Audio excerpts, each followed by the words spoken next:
মা, তুমি এখানে চা বেচতেছো? তুমি আমারে আর কত কষ্ট দিবে? আমার বউ আমারে বললো চা বিক্রি করতেছে।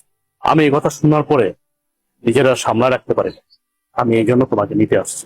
আমি থাকতে তুমি এত কেন কষ্ট করো? ভিক্ষা করো, চা বিক্রি করো, এত কষ্ট দরকার কি তোমার? আমি না তোমার সন্তান? তুমি না আমার জন্ম দিছো? তাহলে এত কষ্ট কেন করো আম্মা? বাবারে, কিছু কিছু কষ্ট সন্তানের ভালোবাসার জন্য করতে হয়।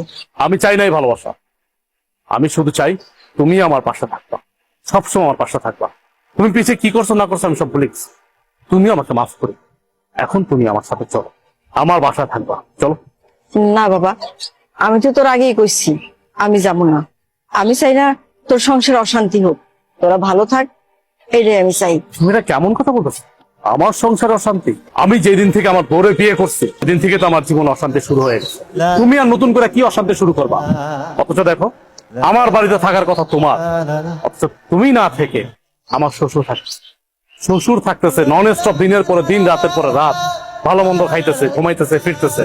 অথচ তুমি রাস্তা রাস্তা ভিক্ষা করতেছো, চা বিক্রি করতেছো। খারাপ লাগে না আমার?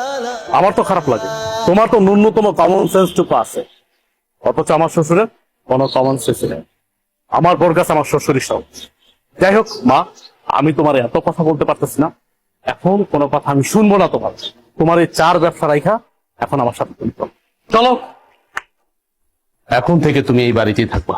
তুমি এত কিছুর পরেও সেই তোমার মাকে বাড়িতে নিয়ে এসছো, আমাকে তোয়াক্কা করে তুমি তোমার মাকে নিয়ে আসছো। তোমাকে কি তোয়াক্কা করবো? কি তোয়াক্কা করবো তোমাকে? আমি এই সংসারটা চালাই, আমি ইনকাম করি, আমি